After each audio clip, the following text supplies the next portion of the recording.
स्वागत कैडेट्स। मैं Om Narayan Tiwari, associate NCC officer, Bapu inter college Salimpur Deoria से 52वीं battalion NCC Deoria. All cadets, आज जो हम विचार बिंदु लेकर के आए हैं पर्सनालिटी डेवलपमेंट अध्याय के अंतर्गत, वो इंटरव्यू है। साक्षात्कार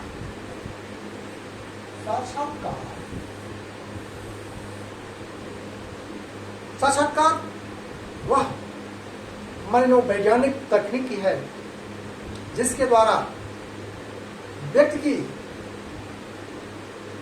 आंतरिक और बाह्य कौशल का, ज्ञान का मापन और मूल्यांकन होता है।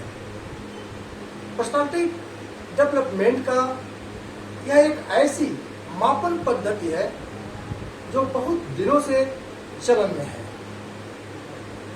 आज हम यहाँ इसी विषय पर चर्चा करेंगे कि आप ये इंटरव्यू है क्या। इंटरव्यू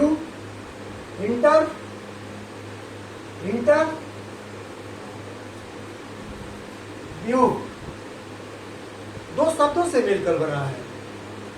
इंटर लैटिन शब्द है, व्यू फ्रेंच शब्द है। लैटिन और फ्रेंच के शब्दों से मिलकर बना यह इंटरव्यू शब्द का हिंदी है साक्षात्कार, जिसका मतलब होता है दो व्यक्तियों के बीच में आमना सामना के द्वारा उसके आंतरिक विचारों को जानना साक्षात्कार कहलाता है। साक्षात्कार में हम एक दूसरे से आमने सामने होते हैं, जिसमें एक साक्षात्कार देने वाला होता है, एक साक्षात्कार लेने वाला होता है। इसके कई प्रकार हैं और इसकी परिभाषाएं भी हमारे मनोवैज्ञानिकों से लेकर हमारे आचार्यों ने, हमारे शास्त्रियों ने, हमारे वैज्ञानिकों ने, हमारे मनोवैज्ञानिक लोगों ने इसके अलग अलग परिभाषा दिए हैं, जिसमें क्षण की जो बात आती है वह दो व्यक्तियों के बीच किए गए वार्तालाप में साक्षात्कार लेने वाले के द्वारा दूसरे का आंतरिक मूल्यांकन करना, उसके किसी विषय वस्तु पर उसके दृष्टिकोण को जानना साक्षात्कार कहलाता है। साक्षात्कार के विभिन्न प्रकारों में जब हम चलते हैं तो उसके एक चयनात्मक प्रकार है जो हमें नौकरी के लिए या किसी सिलेक्शन के किसी भी चयन के लिए हमारा साक्षात्कार होता है, जिसमें हम वहां भी रूबरू होते हैं एक दूसरे से, और वहां पर साक्षात्कार करने वाला और साक्षात्कार देने वाला, साक्षात्कार लेने वाला और साक्षात्कार देने वाला दोनों आमने सामने होते हैं। दूसरा बिंदु आता है शोध का। जब भी हम शोध करते हैं, जब एक शोधार्थी बनते हैं या जो भी शोधार्थी होता है वह विभिन्न लोगों के आइडिया को, उनके विचारों को, उनके व्यू को संकलित करता है और संकलित करके एक विचार को रखता है, जो यह शोध का होता है। किसी के विचारों पर भी विचार करना यह भी एक शोध है। तो दूसरा होता है निदानात्मक। हम किसी समस्या पर जब वार्ता करते हैं, जैसे मनोचिकित्सक जब किसी मनोरोगी का परीक्षण करता है तो वह उसका साक्षात्कार करता है और साक्षात्कार करके उसके आंतरिक विचारों को समझ करके वह निदानात्मक दृष्टिकोण अपनाता है, उसके कठिनाई को वह निदान करता है। फिर अगला है उपचारात्मक। उपचार के लिए, किसी समस्या के समाधान के लिए, या रोग की समस्या हो या कोई किसी भी प्रकार की डेवलपमेंट की जटिलता संबंधी समस्या हो, वहां भी इंटरव्यू के माध्यम से हमारे नियोक्ता, हमारे पढ़ेता उपचार करते हैं और उपचारात्मक दृष्टिकोण अपना करके इसी साक्षात्कार के माध्यम से वहां भी निदान करते हैं समस्या का। तो इस प्रकार से हम जब साक्षात्कार के इस चयनात्मक, शोध और निदानात्मक, उपचारात्मक जब पद्धति अपनाते हैं तो हमारे साक्षात्कार की पूर्णता होती है। सर्वप्रथम एनसीसी के कैडेट के लिए ये जो चयनात्मक साक्षात्कार है यह बहुत महत्वपूर्ण है। उसके सिलेक्शन से लेकर जब आपका कैडेट के रूप में सिलेक्शन होता है तो वहां भी एक साक्षात्कार से गुजरना पड़ता है, लेकिन वह कुछ साक्षात्कार थोड़ा सूक्ष्म न होकर के दूसरे तरह का होता है। लेकिन जब हम अपने चयन के लिए, नौकरी के लिए, जॉब के लिए, शोध के लिए जब साक्षात्कार देते हैं तो उसमें आपके विचारों का आंतरिक मूल्यांकन करने के लिए साक्षात्कारकर्ता सम्मुख होता है और उसमें विस्तृत रूप से आपके व्यू को जानने की कोशिश करता है। एक एनसीसी कैडेट को अपने पर्सनालिटी डेवलपमेंट में विकास के लिए सदैव एक अच्छे साक्षात्कार हेतु सदैव तत्पर होना चाहिए, सजग रहना चाहिए। अब हम आपको बात करेंगे कि साक्षात्कार हेतु आपको कैसा होना चाहिए, उसमें कौन सा टिप्स अपनाना चाहिए। साक्षात्कार हेतु तैयारी, इसको तैयारी करने के लिए आपको हमेशा यह ध्यान रखना होगा कि हमें जो भी ज्ञान प्राप्त कर रहे हैं, हम जो भी विषय को लेकर के चल रहे हैं उस पर समुचित ज्ञान। आधा अधूरी जानकारी प्यारे बच्चों बहुत खतरनाक होती है। इसलिए हम आपको यह बताना चाहेंगे कि जब भी आप साक्षात्कार देने जाएं तो इन निम्नलिखित मूलभूत बातों पर सदैव ध्यान रखें। पहला तो अभिवादनशीलता, आपके अंदर अभिवादनशीलता का गुण होना चाहिए। आपके अंदर एक दूसरे को सम्मान करने का यह गुण सदैव जीवन में उतार लेना चाहिए। और साक्षात्कार लेने वाले के सम्मुख आपके जो शब्द निकले वह सरल निकले, आपके जो शब्द निकले वो अस्पष्ट निकले और सरल स्पष्ट शब्दों के माध्यम से आप उसको, अपनी बात को रख करके प्रभावित कर सकते हैं। एक बात हमेशा ध्यान रखने का है कि जो भी साक्षात्कार अधिकारी होता है वह आपके आय, उम्र, लिंग, रूप, साज सज्जा को देखकर आपके अनुकूल बात करता है। आपके अनुकूल बात करके आपके गुण दोषों को वो प्राप्त करना चाहता है और आपके गुण दोष को प्राप्त करके जब वह परीक्षण करता है तो यह देखता है कि आप में गुण कम, दोष ज्यादा है। यह ध्यान रहे कि वो आपके अनुकूलन की दशा में वह पहुंचकर आपके बुराई को प्राप्त करने की जो उसकी इच्छा है वह कदापि भी आपको अंदर से उद्घाटित नहीं होना चाहिए। आपके अंदर सदैव सरल और स्पष्ट शब्दों को लेकर के अपने विषय पर आपको जवाब देना चाहिए। प्यारे बच्चों, आपके अंदर धैर्य सबसे बड़ी चीज है साक्षात्कार में। आपके अंदर हड़बड़ापन, हड़बड़ाहट, आपके अंदर उद्रिक्तता, आपके अंदर उच्छृंखलता और आपके अंदर कोई ऐसी चंचलता नहीं आनी चाहिए जो आपके धैर्य को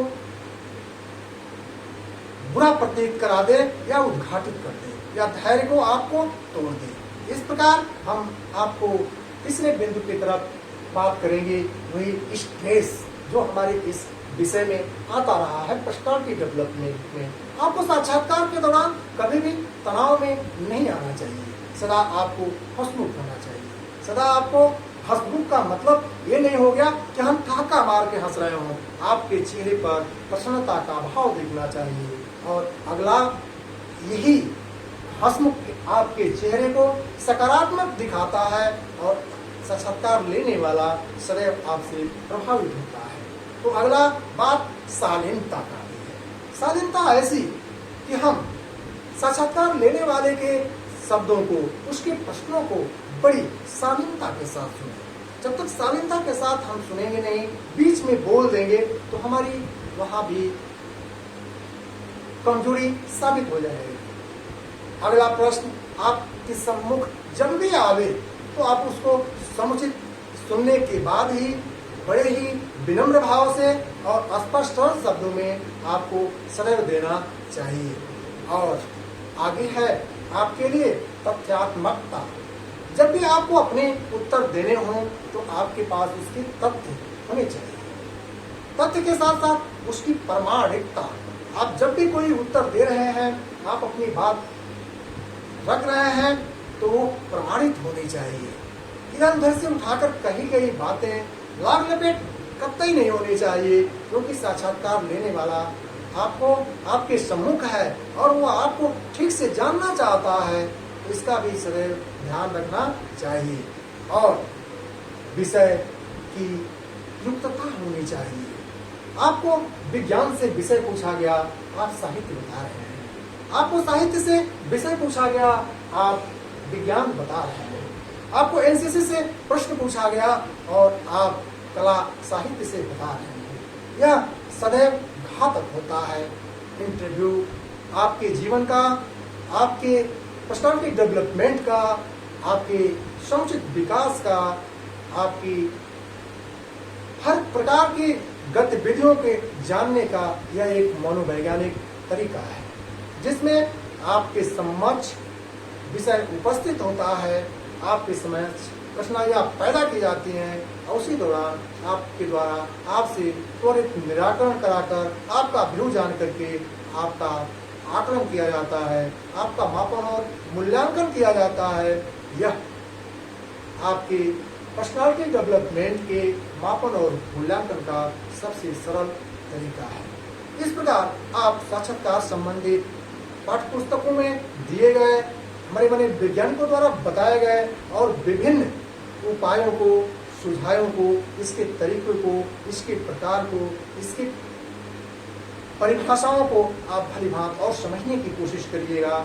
हम यहाँ आपके मोटिवेशन में हम आपके विषय बिंदु को जो लेकर के खड़े हैं, हम कक्षा 9-10 के हमारे आप विद्यार्थी हैं। कैडेट साहब, इतना जानना समुचित है। आप जैसे जैसे आगे बढ़ते जाएंगे आपको साक्षात्कार की व्यापकता का भी ज्ञान होता जाएगा, इसकी सहजता को आप समझते जाएंगे। लेकिन आज अभी आप इतना ही अगर समझते हैं, इसको जीवन में उतारते हैं, इसका एक अभ्यास डालना शुरू कर देते हैं, जैसा कि अपनी एनसीसी में होता है। कैंप के दौरान विभिन्न गतिविधियों में भी हम साक्षात्कार को एक माध्यम बनाते हैं। आज स्कूल कॉलेजों में भी हमारे विभिन्न विषयों में, सभी विषयों में अब साक्षात्कार के माध्यम से आपको 30 अंक का जो वो आंतरिक मूल्यांकन का है, उसमें 5 अंक साक्षात्कार के माध्यम से भी दिया जाने लगा है। तो इस प्रकार साक्षात्कार को अपने जीवन में ला करके हम अपनी पर्सनालिटी डेवलपमेंट को और बेहतर बना सकते हैं। तो मेरे कैडेट्स, आप सभी को मैं पुनः एक बार और आह्वान करूंगा कि आप आपस में भी बैठ करके साक्षात्कार के अभिनय करके, साक्षात्कार का पार्ट प्ले करके आप इसे अपने अभ्यास में लाएं और आपको इसका बेहतर फायदा मिलेगा। आपको मैं एक और बात बताना चाहूँगा। साक्षात्कार में आप टीवी चैनलों में देख रहे हैं, अक्सर देखने को मिल जाता है, संवाददाता भी एक साक्षात्कार लेता है, आपकी मिनिस्टर का लेता है, आपकी गणमान्य व्यक्ति का लेता है, वो भी एक साक्षात्कार ही है। साक्षात्कार की ऐसी ही परिस्थितियां उत्पन्न होती हैं एक कक्ष में, जहां हमारा सिलेक्शन होने को होता है और वहां भी आपके विचारों को जानने की कोशिश की जाती है और उस पर आकलन करके आपका पर्सनालिटी डेवलपमेंट की सीमा तय की जाती है। फिर मेरिट के आधार पर आपका सिलेक्शन होता है। तो इस प्रकार साक्षात्कार जीवन में अपने बहुत महत्व रखता है। बिना साक्षात्कार के हमारा मापन और मूल्यांकन नहीं हो सकता और बिना इसमें मेरी कुशलता के हमारा पद स्थापना भी उचित और उपयुक्त नहीं हो सकता। इसलिए आप सभी का आह्वान है कि साक्षात्कार को अपने जीवन में एक अभिनय के तौर पर उतार करके और इसके लिए कॉन्फिडेंस बनाएं और कॉन्फिडेंस जगा करके आप सभी एनसीसी कैडेट्स, आपको पुनः याद दिला दूं कि आपको साक्षात्कार से होकर के जीवन में गुजरना ही गुजरना है और एक एनसीसी कैडेट के लिए साक्षात्कार सबसे सरल और सबसे जो है आत्मविश्वास युक्त साधन है, क्योंकि एनसीसी का कैडेट हमेशा साक्षात्कार से वाकिफ होता है। तो इन्हीं शब्दों के साथ आज के इसी बिंदु के साथ आज का यह पीरियड समाप्त। आप इसे ध्यान से देखेंगे, बार बार सुनेंगे, समझेंगे, आपको इससे ज्ञान बढ़ेगा, आत्मविश्वास बढ़ेगा। जय हिंद, जय भारत, जय एनसीसी।